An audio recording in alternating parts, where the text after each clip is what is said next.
Fala galera, sejam todos muito bem-vindos ao Clube Small Cap.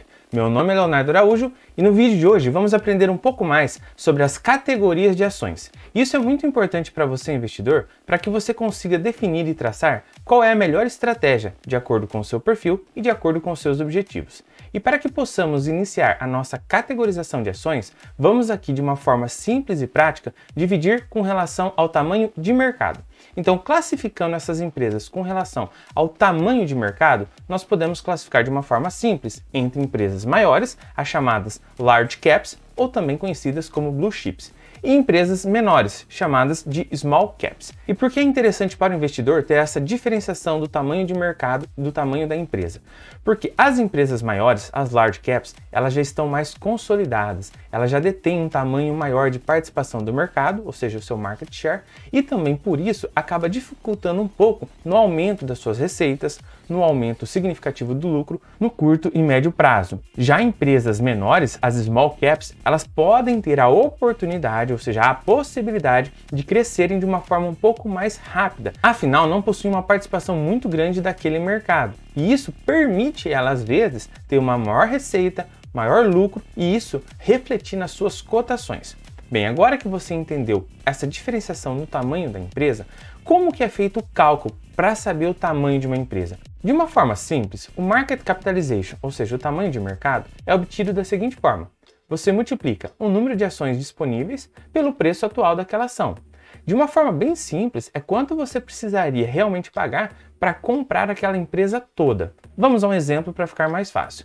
Imagina que uma empresa tem 1 bilhão de ações em circulação no mercado e cada uma dessas ações atualmente custam R$10. Logo, se você multiplicar 1 bilhão de ações por R$10, você tem uma empresa que vale 10 bilhões de reais, ou seja, o seu market capitalization, ou seu tamanho de mercado, são 10 bilhões de reais. E ainda seguindo essa classificação do tamanho da empresa em relação ao mercado, alguns investidores utilizam outros critérios. Por exemplo, empresas realmente grandes, chamadas de mega cap. Depois, na sequência, as empresas grandes, large caps, empresas intermediárias, mid caps, empresas menores, small caps, e as empresas menores ainda são chamadas de micro cap. Para o investidor que está iniciando, uma divisão do que são empresas maiores, as large caps, e empresas menores, small caps, já é o suficiente para que você possa entender qual é a melhor forma de se investir. Agora, vamos entender as diferenças entre as large caps e small caps em relação a alguns conceitos. O parâmetro aqui de risco.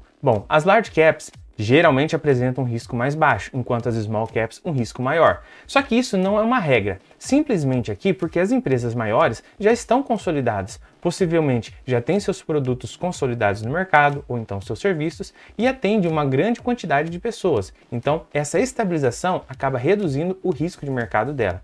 Enquanto que empresas menores, small caps, podem estar no começo de suas operações e isso reflete uma incerteza no futuro dela, se ela realmente vai conseguir empregar altas receitas, vai ter ali aumento do lucro, se aquele produto ou serviço vai realmente emplacar. Então esse é o risco considerando aqui, mas todo tipo de investimento, principalmente na renda variável, envolve riscos. Um segundo ponto é a liquidez. Das large caps você tem uma liquidez alta e da small cap uma liquidez reduzida. Essa liquidez é aquela capacidade que você tem em comprar ou vender as ações no mercado. Só que para o investidor que está iniciando, geralmente um investidor pessoa física, isso acaba não sendo um impedimento. Afinal, as small caps nem sempre têm uma liquidez tão reduzida assim que vai inviabilizar o seu investimento, ou seja, a compra e saída de uma determinada ação. Então, isso aqui acaba se aplicando mais a investidores com capital mais alto, com um aporte mais alto. Já na sequência, nós temos o retorno esperado. Bem, ele, em relação às empresas maiores, é um pouco mais baixo. Já em empresas menores, as small caps, é mais alto. Um segundo ponto é a participação em fundos. As large caps possuem alta participação em fundos de investimentos, enquanto que as small caps uma baixa participação. Isso vem muito em relação à sua liquidez também. Porque um gestor de recursos, ele acaba alocando grande parte do capital em empresas com alta liquidez, onde ele consegue comprar e vender as suas ações com facilidade. Por isso, ele acaba investindo mais em empresas maiores, as large caps. Já as empresas menores e small caps, às vezes, uma grande quantidade de dinheiro investido já movimenta muito as suas ações e por isso as participações em fundos acaba sendo um pouco menor. E por fim, nós temos as informações difundidas, onde de empresas maiores essas informações são muitas, enquanto que empresas menores poucas. Mas isso também é relativo, uma vez que você acessando o site de relacionamento com o investidor, você pode encontrar as informações mais importantes que você necessita para o seu investimento. Para que você possa entender de uma forma um pouco mais simples e palpável, olha aqui algumas empresas large caps: Petrobras, Itaú, Bradesco, Vale, Ambev, Magazine Luiza, Eletrobras, são só alguns exemplos de empresas grandes. Agora, já do lado das small caps, nós temos empresas um pouco menos conhecidas, como aqui a Sinqia, a Premier, Schultz, nós temos Ambipar, Movida, o Banco BMG, enfim, outros aqui só como exemplo para que você entenda que essas empresas não são tão negociadas assim em comparação às empresas maiores e também não são tão faladas no mercado acionário em relação às empresas maiores. A segunda divisão que faremos é em relação ao seu crescimento. E aqui nós temos as empresas de valor e as empresas de crescimento. Então, uma divisão entre empresas grandes, large caps, empresas menores, small caps, e empresas de valor e empresas de crescimento. Empresas de valor geralmente estão associadas na ótica dos múltiplos mais reduzidos, ou seja, são aquelas empresas que estão mais baratas. E isso nós podemos utilizar a relação preço sobre o lucro ou então preço sobre o valor patrimonial. E o porquê que ela acaba tendo esse valor um pouco reduzido? Porque ela mostra sua atratividade no que já aconteceu, ou seja, nos resultados passados dessa empresa.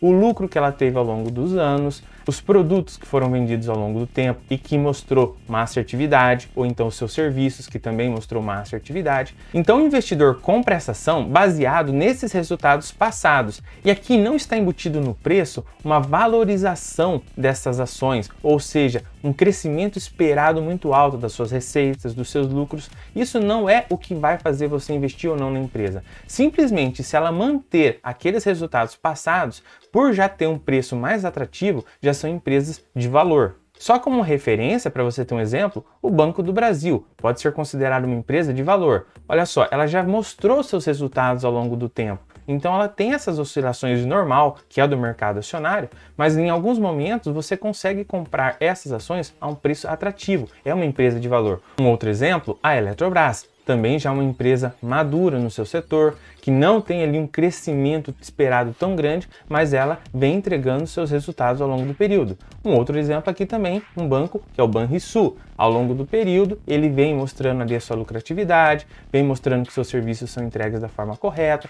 Muito disso aqui, dos lucros dessas empresas, são distribuídos para o acionista em forma de proventos, que são os dividendos e juros sobre capital próprio. Então, o investidor consegue aqui fazer até um bom negócio comprando essas ações a um preço atrativo, uma vez que elas já mostram resultados há um bom tempo.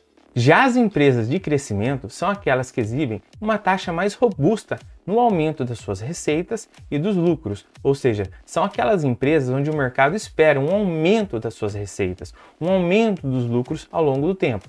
E na grande maioria das vezes, esse crescimento já está embutido ali nos preços, ou seja, são negociados com múltiplos superiores às empresas de valor, ou seja, a relação PL em algumas vezes acaba sendo bem mais alta. Aqui nós temos o exemplo do Banco Inter, que é uma empresa de crescimento, que ao longo do período veio ali fazendo aquisições, todo o seu gerenciamento para um aumento da receita e dos lucros, e isso veio se refletindo ao longo do tempo em suas cotações. Um outro exemplo clássico foi a Magazine Luiza, que também ao longo do período veio aumentando as suas receitas por meio de aquisições, de fornecimento de novos serviços, enfim. E mais um exemplo, nós temos a Localweb, que é uma empresa mais de tecnologia, serviços prestados ali nas suas plataformas na internet, também veio aumentando ao longo desse período.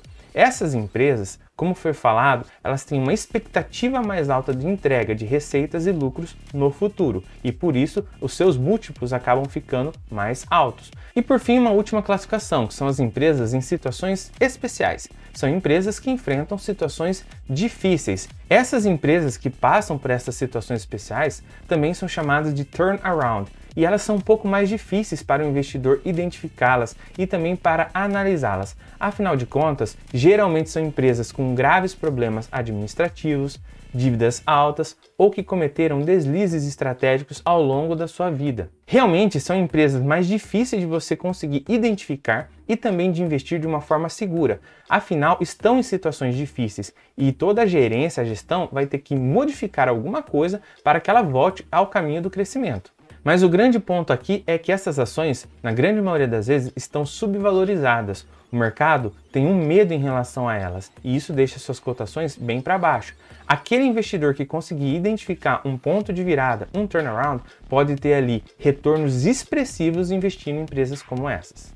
E aqui alguns exemplos clássicos são as ações da Oi, na qual ela teve uma desvalorização grande ao longo desse período. Afinal, não apresentou melhoras nos seus resultados, tem toda uma questão administrativa também para ser resolvida, então essa é uma empresa que está em uma situação difícil e que o investidor acaba acreditando na retomada dela. Um outro exemplo são as ações da Cielo, que sofreram forte desvalorização ao longo do período.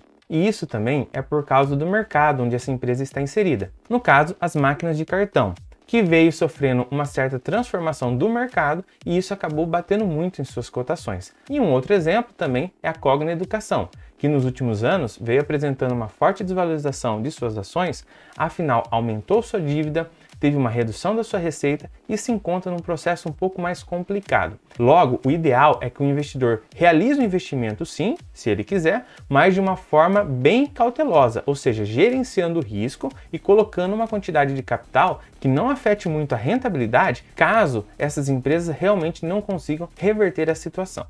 E se você chegou até aqui e gostou desse conteúdo, deixe o seu like, compartilhe esse vídeo com outras pessoas e não se esqueça de se inscrever e fazer parte do Clube Small Cap. E nos vemos em mais vídeos. Até mais, galera!